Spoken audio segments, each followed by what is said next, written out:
Hey everyone, welcome to our Growth Over Grades podcast, where we talk about education ideas and topics that matter most to our Spaces EDU educator community. I'm your host, Melody McAllister.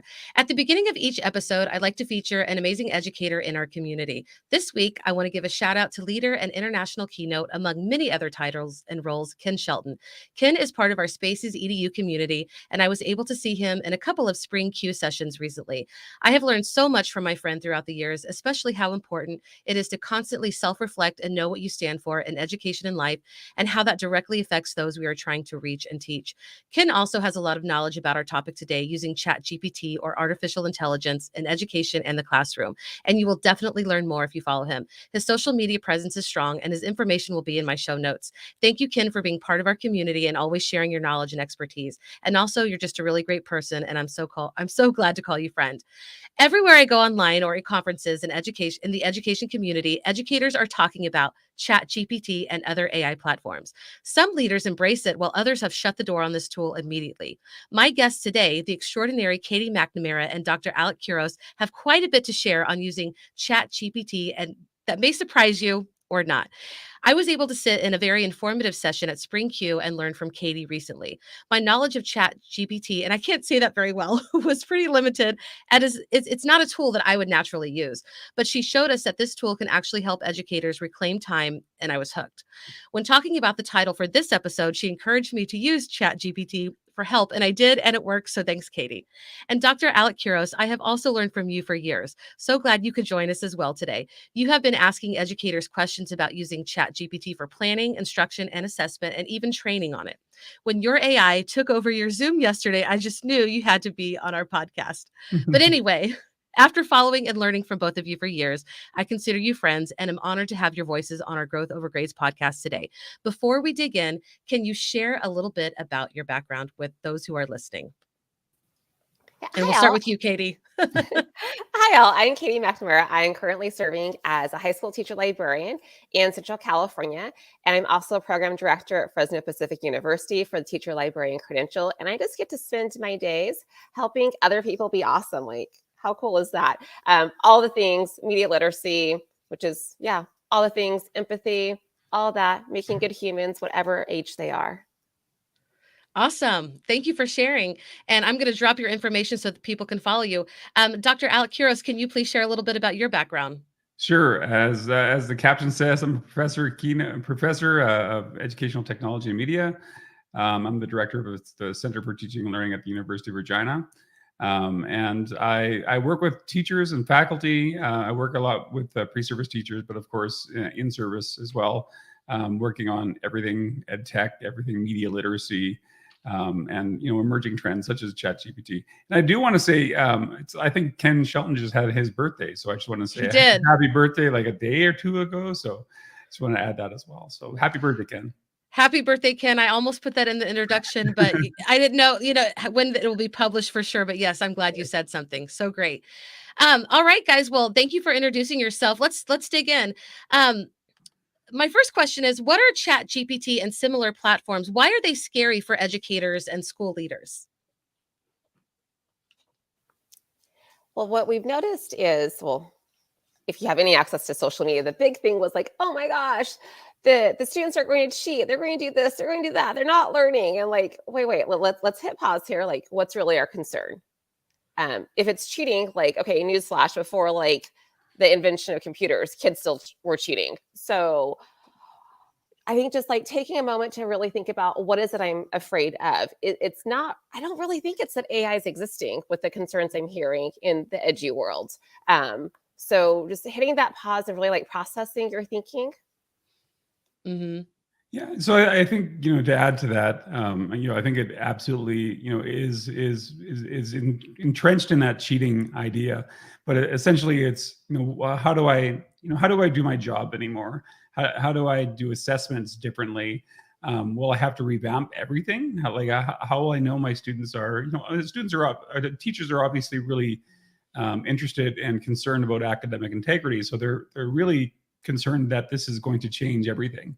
And with that, it's not just, I don't think it's just, my students are going to cheat now. It's like, am I going to serve my kids? Like, am I going to be able to teach them how to write anymore? Like, I think many are concerned about literacy. And I do think that if we don't do this well, and if we don't do this right, we'll see, issues with literacy rates from 2 to 8 years going into university. There'll be some real interesting changes in the next little while, just like there's been, some changes with COVID and so on. And you have to really think about what this will do with the way that we teach things, and if we will teach them the same way we've done before, and as well as we've done before. And I love what you're saying about change. And I actually think that's the scariest part, because so much has to change and we're still teaching in a system that is very archaic for the most part. And then we have this tool that is so futuristic. Well, I mean, it's here, so it's not super futuristic because it's literally what we're using now. But that change piece, I think, is probably the most scary. And I'm not going to do this justice, but somebody was like, if you're worried about the cheating part of it, or people use, or students using it for the wrong way, then how are you changing how you're teaching, how you're using it in the first place? And for me, I don't know how to answer that. That's what's scary for me. So going off of what Alec was mentioning earlier, like, it is a ripple effect of change. Are we changing with it? So that first bit, if ChatGPT can do my assignment to a level of acceptance for the classroom teacher, then what needs to change? Well, the ask needs to change. Right. And I totally get that that's another scary thing, because wait, that's more work. That's not what I did last year, blah, blah, blah. And I will be honest there. Yeah, it is going to be more work in lesson design, but you can tweak it to where your grading then isn't taking as much work. And if you go ahead, and to answer your question, Melody, once we add in creativity and personalization, then that minimizes any cheating possibility, regardless of what platforms are existing.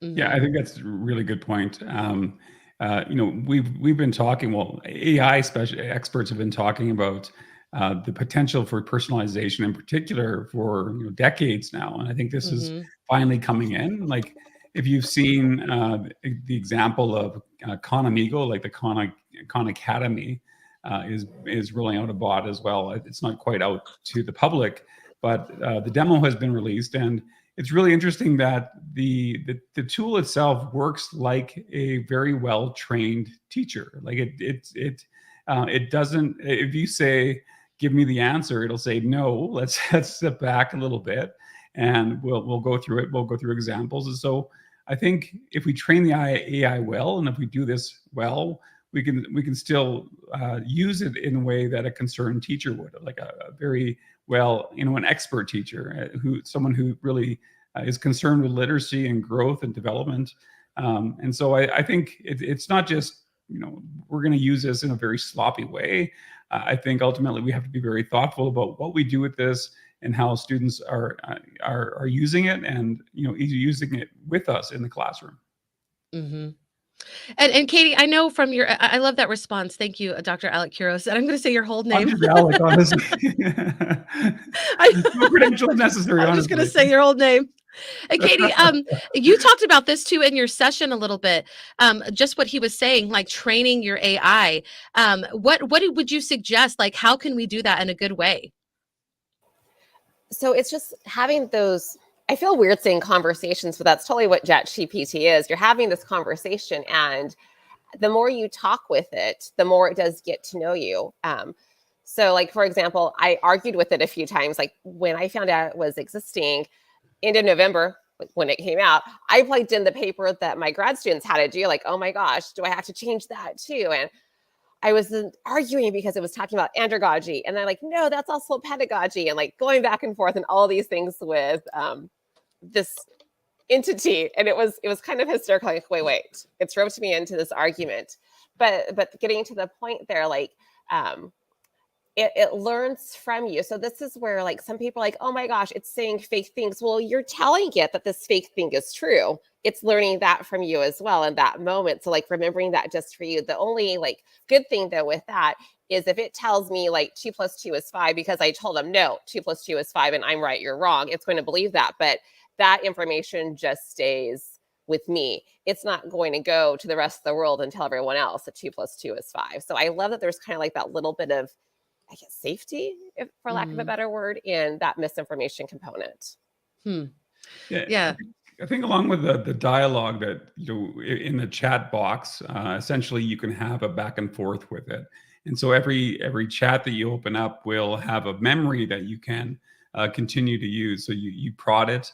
I find myself saying please a lot. Like I'm very a polite Canadian, so it's weird kind of saying please generate this for me all the time to this chatbot.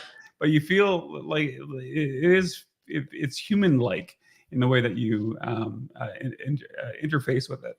And I think that the term that we need to start talking about is prompt engineering, and that's something that's really important. Like essentially, what we put in, like the inputs that we that we craft for ChatGPT or other generative AI will like every prompt will not necessarily generate the same results, and so it's that old adage, garbage in, garbage out. If you're not prompting it well, you're not going to get good results. So you'll probably see many teachers or users in general very dissatisfied with what comes out of it. But we have to tweak our prompts. It's a very powerful technology, but we have to learn how to better interface with it. And it's not just like Google. It's very different in terms of how we approach this. Yeah. And it gets me so excited. I'm like, okay, so now my kiddos are thinking to get like the right response out. Like, did you just tell it one piece of information you want when there were really 5 entities that you were wanting it to give you? You've got to think it all through. And then you get what you put in basically, and you're not happy with it. Okay, so you're going through a creative learning process with yourself and your own prompt engineering. Okay, how do I need to recraft my ask to get what I actually want? I love that. I love that. I'm going to ask this. I'm going to reframe this question because we've already talked about it, why you are not scared and your current roles about this. But so I'm reframing it. What makes you really excited? And we've already touched on it, but tell us a little bit more about why you're so excited about using ChatGPT or really any artificial intelligence, because we've been using artificial intelligence for years. So if you don't mind expanding on that. So I can certainly go with that. I mean, I'm on the same board here in terms of reclaiming time. Like I've heard that a couple of times, and I think that's so important. That so much of the administrivia type things that we do in our daily routine, whether it's writing letters or whether it's doing some of the assessments that we do, sort of these monotonous tasks that aren't really teaching. They're just sort of the administration of teaching. We can certainly reclaim a lot of that time, and so that time we can use to go much deeper with the students. We can recraft the way that we interact with students. We spend time with them. And it's beyond like things like the flipped classroom. Like that was the whole idea was to have more time in the classroom. But essentially, you don't save much time. You're just rearranging time. Where I think what you're seeing here is a possibility to really reclaim time, and I love that term. So.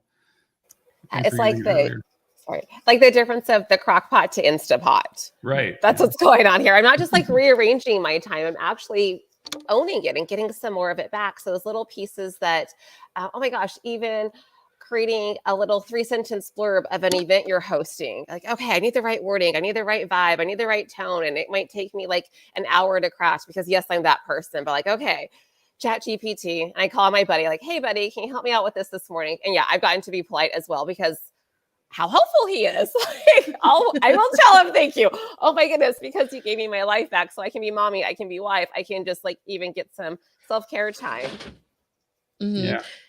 I love that. Is there anything, and we can talk more about how it can reclaim our time. Are there any other aspects that you're really excited about using it as well? That you just are excited, maybe in the classroom, because you've talked about assessment and you were asking about assessment and planning. Are there any other ways that you're excited about it as well? Well, I mean, beyond the ChatGPT pieces, like other generative AI, like I'm using things like Tome, which is like a storytelling tool. I've been using something called lex.page, which is a fantastic, it's like Google Docs with ChatGPT built in. The integration, what we're going to see pretty quickly, like they just announced plugins. And so it'll be honestly everywhere. I think you can plug it into Wolfram Alpha, for instance. So it's okay right now with doing math questions, but if you plug that into math, into Wolfram Alpha, you're going to see many more applications, across the board. So this is, people are thinking about this for writing in particular, or coding in some cases, but there's math, science, like all disciplines are touched by this. And so, that's, I think, a really important thing. And how integrated it's going to be. Microsoft's rolling it out into all of their products. Google's rolling it out into all their products. Duolingo has it. Like, it's just like the ubiquity, I think, is really kind of exciting. Which is also the idea that we can't just say, let's ban this. Like, you're going to ban all technology. Like, everything will have AI to some extent in it. And so I think, we're looking at a bit of a renaissance here in terms of the way that we engage with technology, and certainly the way that we engage in the classroom. Mm-hmm. So many things I want to jump on with that. Yes, it's getting entrenched in everything. Canva Create just launched several new different AI components across all of its platform within the Canva. And it was just, mind-blowing. And since you brought up Tom, I want to also highlight CurryPod, which I think goes a few steps further and brings in a lot of interactivity. And just, I know that one I've been like super excited and blown away with. So as the teacher side, it'll go ahead and make your presentation for you and give prompts for collaboration, as well as polls and different things you can do. And of course, like it's AI. So sometimes you're like, oh my gosh, well, that's not what I want. It's stupid. It's this, it's that. Like, wait a minute. AI is not replacing us. Like, teachers are not going to go away. So when we get something back, you're like, oh, I kind of like it, but it's not great. Well, that's where you come in. You're the human. Right. You know your environment and what you need. So go ahead and add that in. And then with my favorite thing about it right now that I started playing with is using ChatGPT for generating questions. So I can go ahead and feed it my standard, like, hey, I want questions on blah, blah, blah. And then, like we talked about, being really careful about the limiters that you give it. So just like you would do Boolean search in Google, well, hopefully you are. How do you go ahead and refine that in ChatGPT? And I think going old school, think of RAFs. Did you guys do RAFs when you were in school? Okay, so you've got like your rule, your audience, the format, the topic. Yeah. Okay. So like, remember that, and you're plugging it in. So going back to my questions, like, okay, I want multiple choice questions that hit this standard for like 5th graders. Okay, now can you give me those for DOK level 2, DOK level 3? Okay, can you reframe that as though you're a magician, like adding that fun factor, like it's happening for you so quickly. And can I still get there? Yes, but it would take me a lot longer. Yeah. Don't tell anyone that. But yeah, an AI can generate things faster.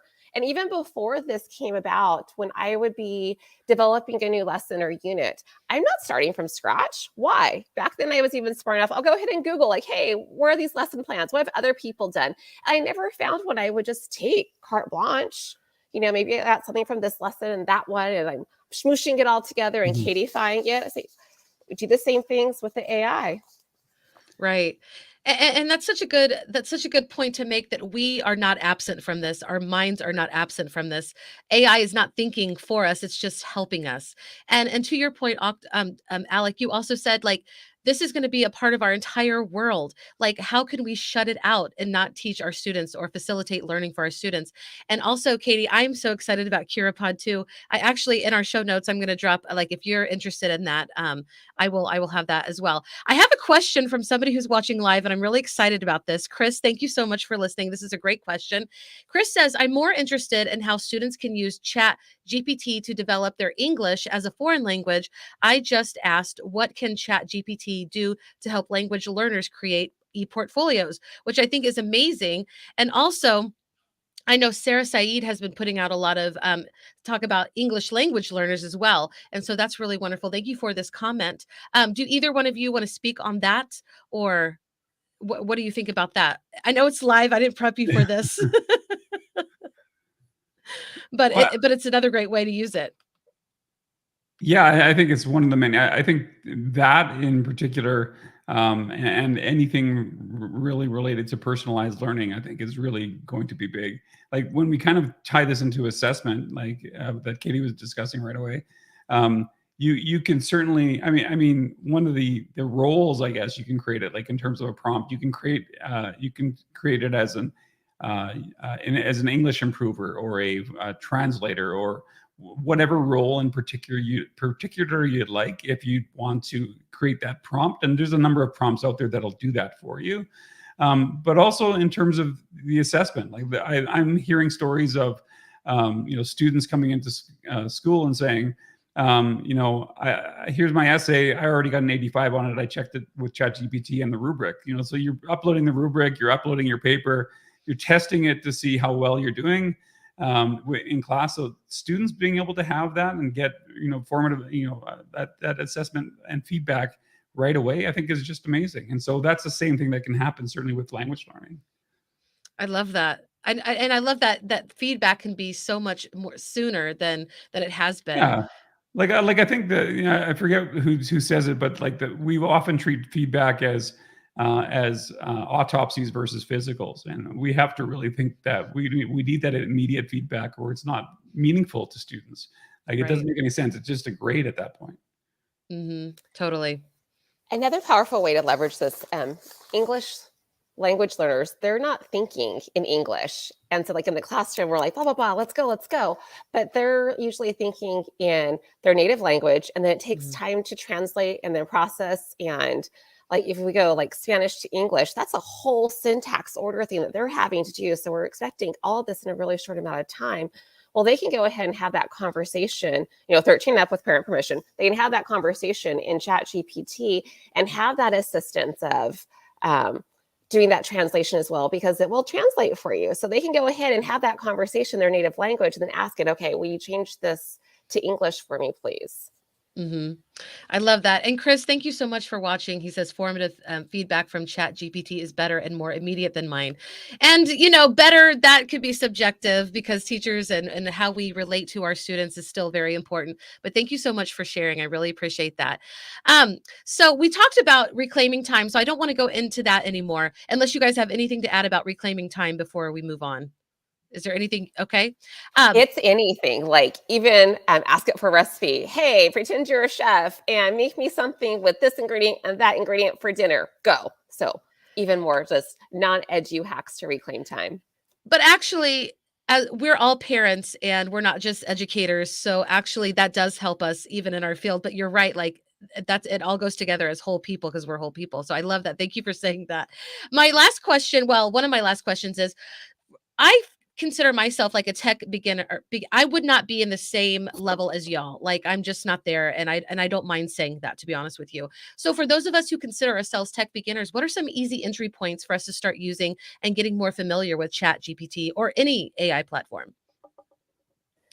I would say just go in with what's on your mind right now. Like I told you my first thing was about my essay, and then my next ones, because I still didn't like, I hadn't figured out how to leverage it for teaching. So it was then Christmas time, like, okay, what are some cool Christmas gifts for this age and blah, blah, blah. And we were having prime rib roast. Okay, what are some good side dishes for that? And what I liked was the conciseness of the results versus if you're in Google and you're seeing then like the scroll of things and then you have to click and open. And then I was like, oh my gosh, I made that connection right away when we're wanting information. Like I'm choosing, do I want to go to a web browser at large or do I want to go to Pinterest? Now I'm like, okay, do I go to Google, Pinterest, or ChatGPT because of how the results look? What do I want? So I think just like tinkering with something that's already on your mind, real life, is a great starting point so you can kind of see how it works. So I'd start where my son wanted to start, and he's 8 years old, and he just wanted to write stories about him, like Mm. hanging out with dinosaurs or whatever else, and it can generate stories so very quickly. And so that type of creativity and having kids play with that, like, well, I want to change this character to this or that. Like, I think that's a really cool place to kind of get a sense of what it can actually do. Also, I'm just dropping in a couple in the chat. I'm dropping a couple of guides for prompts. So the first one is like one from GitHub. It's sort of a crowdsourced list of different prompts, and some of them relate to language learning. And there's also one that I'm going to put in here that is kind of more of a prompt guide that gives you, like, if you're looking to do X, this is the type of prompt you can actually put in.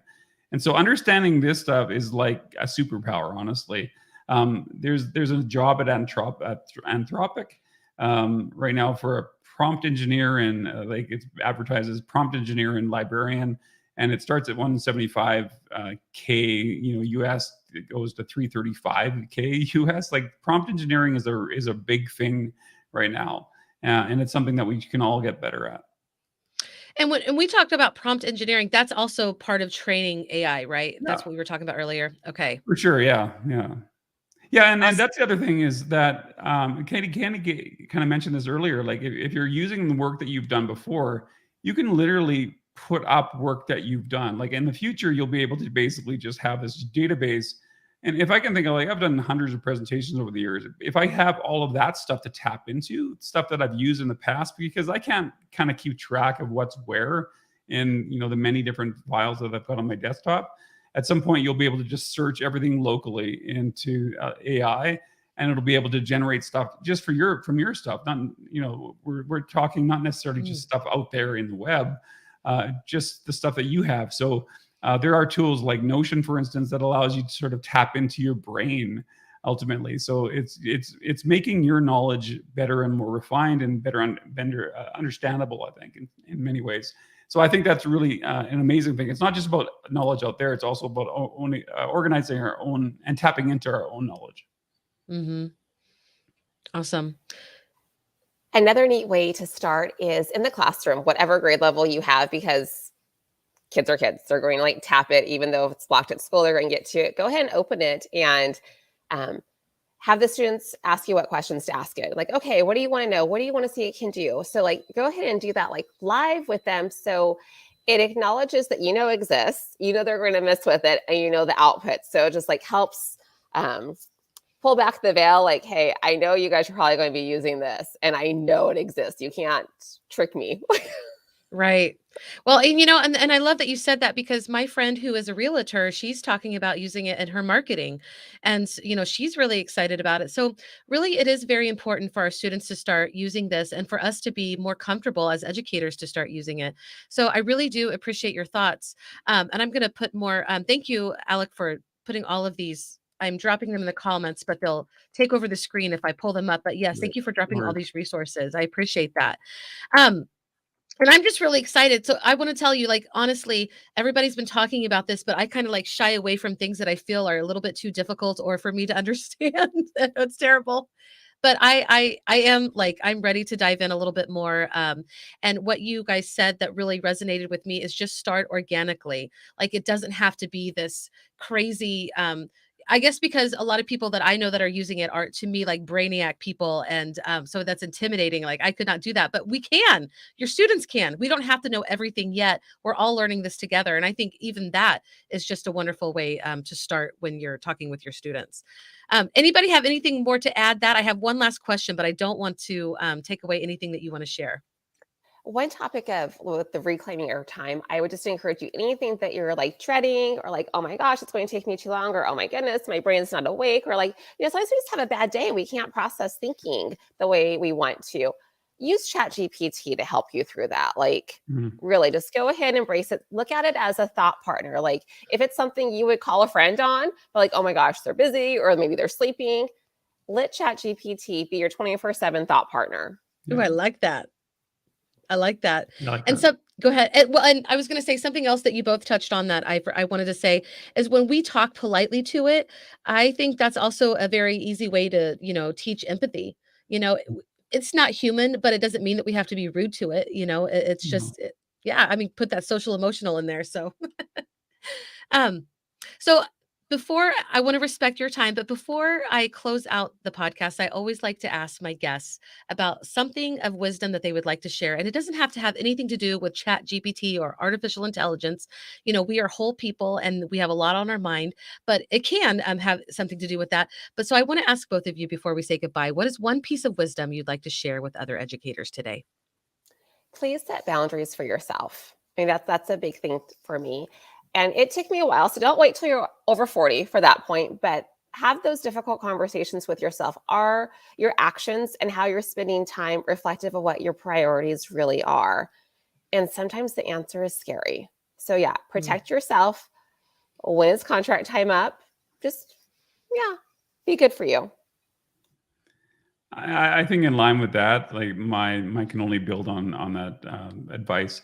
Like with this Chat GPT piece, it's going to seem overwhelming. There's a lot coming at people all the time, and just bite off one little thing to try one thing differently. And I love that idea from Katie, that the idea of the thought partner or the intelligent assistant. Like use that, like get a jump in with that. You don't necessarily have to give it to your students right away if you don't feel comfortable. Just play around with it. You'll figure out what to do with it. But if you try to do everything at once, it's just going to be overwhelming. So it's going to be a big change, but one little piece at a time in your life. I think that makes a lot of sense. Awesome. Well, thank you both so much for being a part of the Growth Over Grades podcast today. I really appreciate it. And I love learning from both of you. Thank you to anybody who's been listening, whether it's the live or the replay.